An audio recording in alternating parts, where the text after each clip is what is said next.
everyone. This is Mona Mirza, and welcome to a special edition of #FyindTalks, a podcast powered by Luna Digital Portal. Today is an incredibly important day because it's Mental Health Day. And as we all know, that mental health has become a very crucial topic of discussion, especially in the past few years, with more awareness around stress, burnout, and well-being in our workplaces, homes, and even in our digital lives. So joining us today is someone who's been at the forefront of these conversations, Miss Manvi.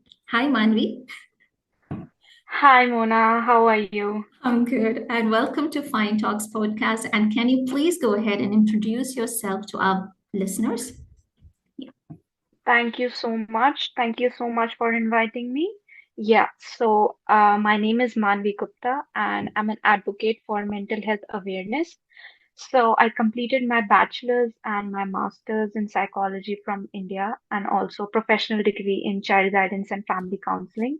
So recently, 2 years back, I shifted to Canada, and from Canada, I completed two of my degrees, that is addictions and mental health and autism and behavioral science. So now I'm also working as a behavioral specialist in this field, apart from as a mental health worker. Yeah, and I have had the opportunity to work in various fields like from sales, marketing, e-commerce, and business development. And throughout these experience, I have learned the importance of addressing mental health a lot. That's really Yeah. nice. We're really so Yes. excited actually to dive into a variety of topics today, Manvi, and thank you so much for being Mm-hmm. here. Yeah. Yeah. Thank you so much. Yeah, so let's start by talking about Mental Health Day itself, like in general. Like over the past few years, mental health, Mm-hmm. it has moved from the shadows to the spotlight, like all of a Yeah. sudden. So, Manvi, can you just Right. share a bit about why mental health is so important, and especially in today's world, and what changes have you seen in how actually people approach to this topic, mental health?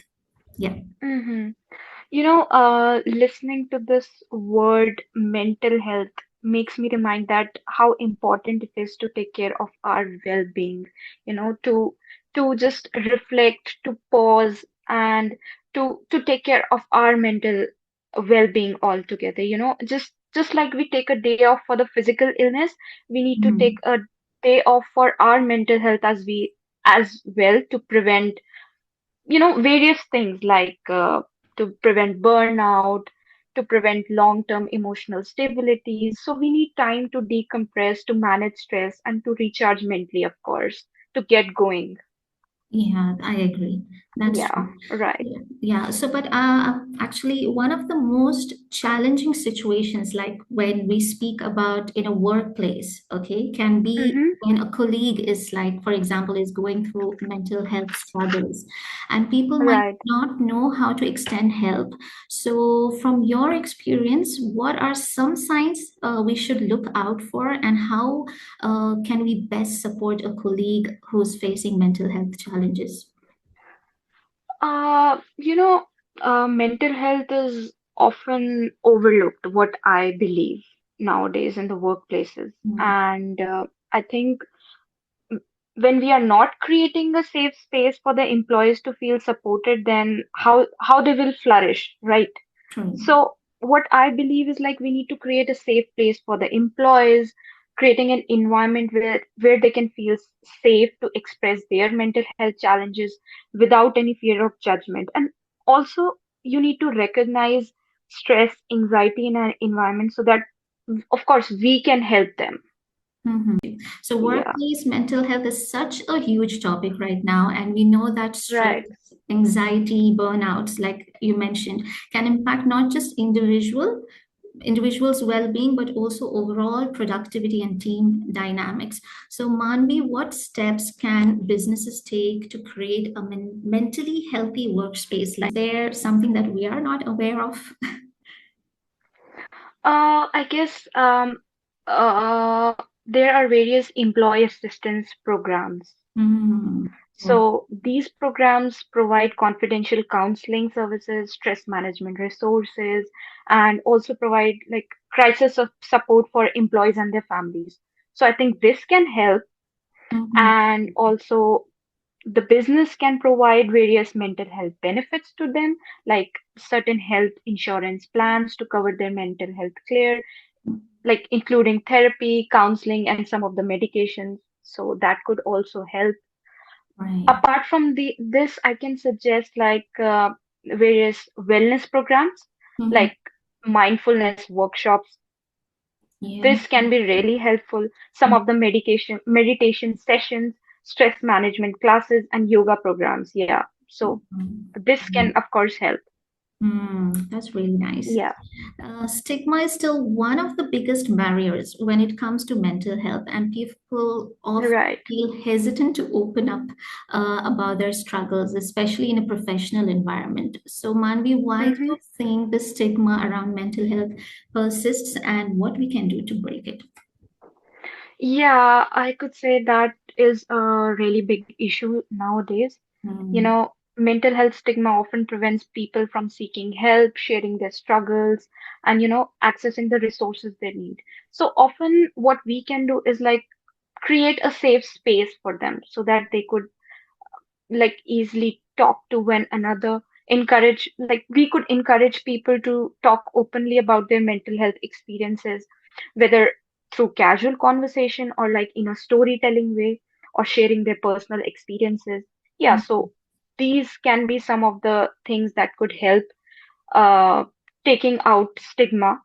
right. And we could also have school and workplace training, like introducing some of the mental health education in schools, workplace communities to help individuals recognize some of mental health issues and how to address them with empathy, of course. Right, that's right. Yeah. I agree.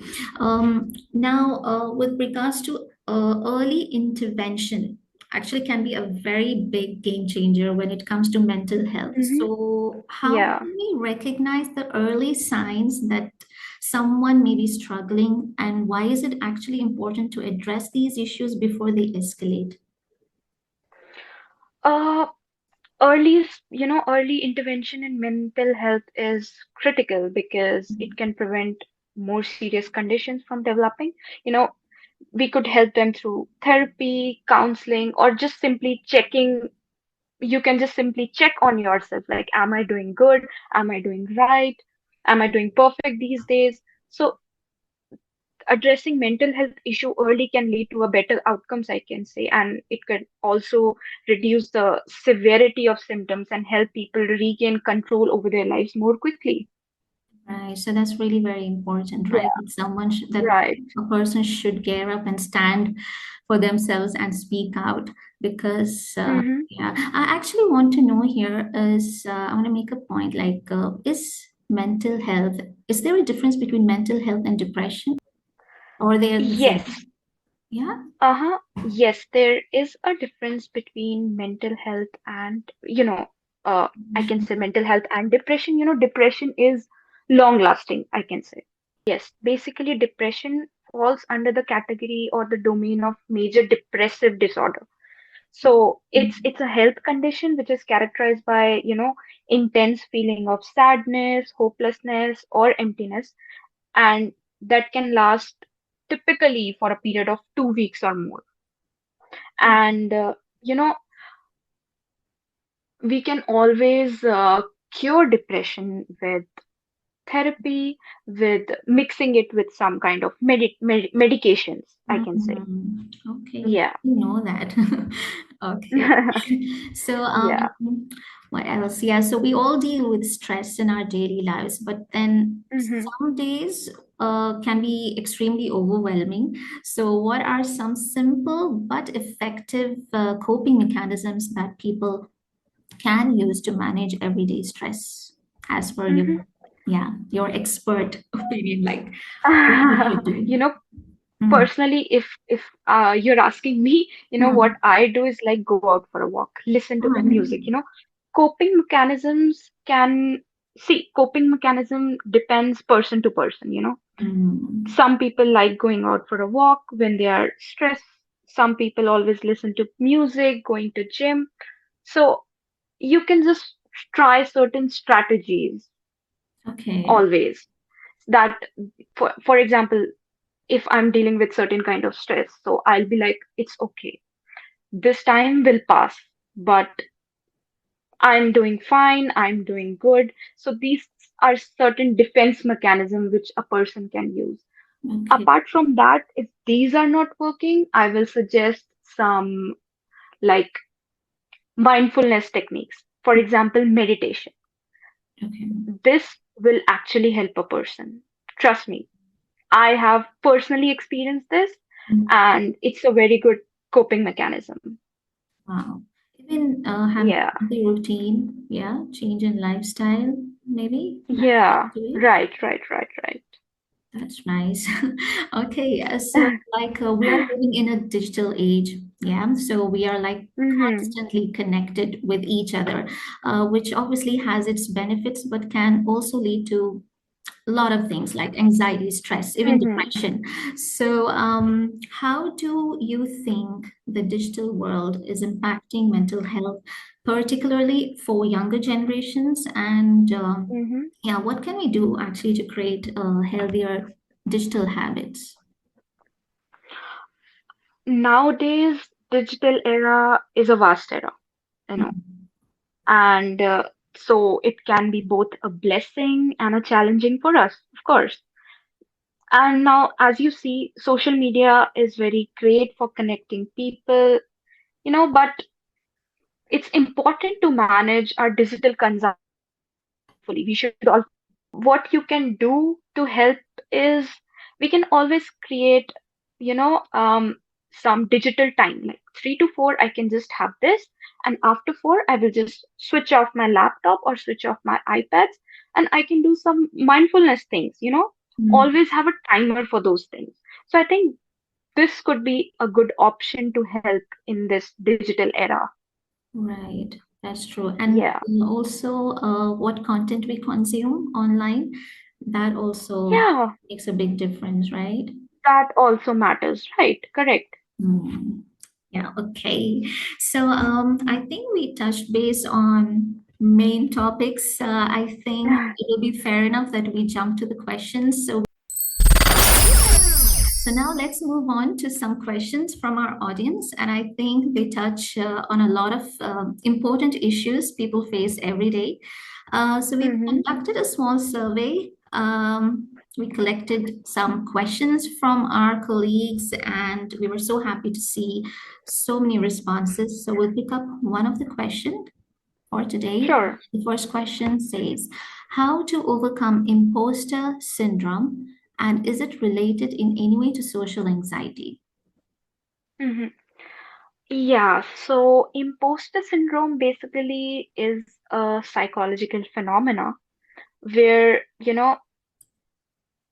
individuals doubt their abilities, like constant self-doubt, fear of failure, or like, am I good enough for this situation? Am I doing right? Am I doing wrong? So constantly these thoughts arrive in an individual's mind. Hmm. Yeah, if I would like to relate it with social anxiety, you know, I could say that yes, these, imposter syndrome and social anxiety is related, but they are not the same thing. Okay. You know, yeah. So basically, social anxiety is what? It is like intense fear of social situations, Hmm. and constantly the individual worries about being judged, humiliated, or embarrassed. Imposter syndrome is like a fuel to the social anxiety. It gives a fuel to the social anxiety. So basically, they overlap. But if I talk about some of the key differences, imposter syndrome is basically, it takes place in the professional or performance related situation. Okay. While if, yeah, while if talk about the social anxiety, it is more about the fear of judgment or embarrassment in the social situation. So Hmm. yeah, so these are some of the key differences of imposter syndrome and social anxiety. Okay. And imposter syndrome, it can be cured? Like, Yes, yes, okay. imposter syndrome, yeah, can be cured. Addressing the issue at the right time is everything, through therapy, through self-reflection, through support, that this can help manage these feelings more effectively, I can say. Okay, that's nice. Yeah. All right, so Hmm. we'll pick up this next question. It Sure. says, I want a peaceful sleep, at least during night. It's like I'm physically sleeping, but my mind is busy. So Hmm. be done. So, it's very common nowadays. It's very common. I also still feels like this. It's very creepy. It's, when you are doing something and you are still constantly thinking about work. Right. In this situation, what I think is you can set a clear boundaries, like defining work hours, like 3 to 4, I will do my work, and after work, I will not answer any of the emails. I would avoid checking my emails or just switching off, I can say, mentally switching off, Right. or switching off your cell phones. Yeah, so this is very important. Mm-hmm. Also, yeah, so also you can practice mindfulness. Meditation is really important, you know, or you can download some of the apps like Calm or Headspace apps that can actually manage lingering thoughts about the work. Hmm. And, if you are facing this issue, you can always journalize it. It's always good to write down these thoughts and think about it. Okay. How does So that I help? guess, yeah, this can actually help. Okay. It's really very Yeah. effective. Yeah, right. It's really very effective. Personally, I had tried these things for me. Mm. It's just like you ease out yourself, like one chunk of that burden that you're carrying is like out in Right. your system. Right. You went out yourself. Mm, I agree. Yeah. I need to try that. Okay. So yeah, there is one question that says that how do medications work to treat mental health conditions? Yeah, this is Mm-hmm. interesting, and I need to know. Yeah, how effective are these medications for mental health Mm-hmm. conditions? Yeah. So, you know, mental health conditions are really complex, Mm, and different people respond to medications in different ways, so it might take time to find out the right medication or combination of treatments, and medications are often most effective when combined with therapy and lifestyle changes, of course. So, how medication works, it is like they primarily target the neurotransmitters. Now, what are neurotransmitters? Neurotransmitters are the chemical messengers, the chemical veins in the brain that carries the messages. okay. So, yeah, so these actually play a very important role in mood regulation, stress response, and cognition. So there are various medications like antidepressants, antipsychotics, mood stabilizers. Mm, okay. Yeah, That's yeah. So it's really essential for patient to work closely with your healthcare providers to monitor your effectiveness, adjust the doses of the medication, and manage their potential side effects, of course. right. That's right. Yeah. Yeah, thank you for that. We'll take the next question that says, what are some signs that someone is struggling with their mental health, even if they Mm-hmm. do not realize it? Okay. We never know what people are dealing with. Mm, We never know. So there are severe subtle signs that someone may be struggling with their mental health, even if they don't recognize this, like changes in mood, loss of interest, losing interest in their hobbies, activities, or things they once enjoyed, and such as spending time with friends or engaging in leisure activities. And some of it may be some of it can be physical symptoms as well, like sleep disturbances. People are often not aware of these things. mm, Like they're having trouble in falling asleep or staying asleep or sleeping too much, which is called hypersomnia as well. And often this can affect their weight, their diet. mm. Yeah. So these Okay. are some of the symptoms. That's right. So this question, next question is, I think, from the sales department. So it Okay. says, how do you respond to rejections by clients, which leads to stress and anxiety? Okay. You know, Mhm. rejections, when we say rejections, it can be heartbreaking. Yes. So we should always acknowledge the feelings, always. We Hmm. could, reframe rejection. We could always take it as an opportunity. It's called graceful acceptance. In my terms, what I say is called graceful I acceptance. like that. Like Mhm. responding to the client in a very politely and professional manner, expressing gratitude for the opportunity to engage with them. If I would be at that place, I would be like, thank you for considering my proposal. While I'm disappointed, we couldn't move forward this time, and I truly appreciate the opportunity and would love to stay in touch for any future needs you might have. Mhm. This, I would use these statements for, graceful Affirmations. acceptance. Yeah. Yeah, So it's very important. You can just try this thing, and each rejection can be an opportunity to grow stronger and wiser in your career. you're right. That's Yeah. like very beautiful advice, Manvi. Really. Thank you. There's this interesting question that says, I still think about work even when I'm at home. Yeah, Hmm. this actually, even I go through this. So, any tips? How can we switch off? It's a very common thought. It's very common thought. I still deal with it nowadays.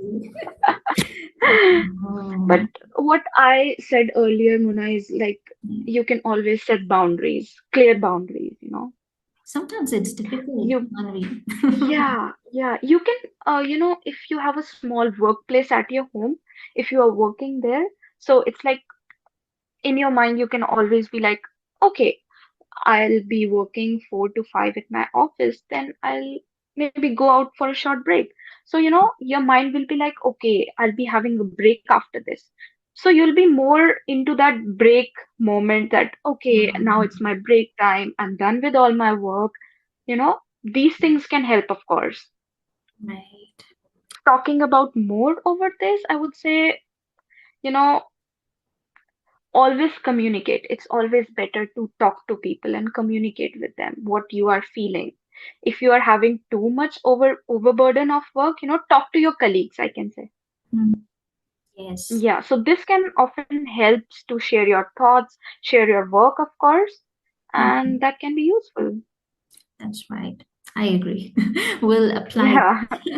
Yeah. Okay, there is this one question. It's a little bit elaborate. I'm really not sure if Hmm. this falls in your domain, but I'll just read it out. And it says, Okay. how to handle a teenager who is not showing seriousness and interest in studies and is going to write the board paper, but was actually a very intelligent and well-scoring student.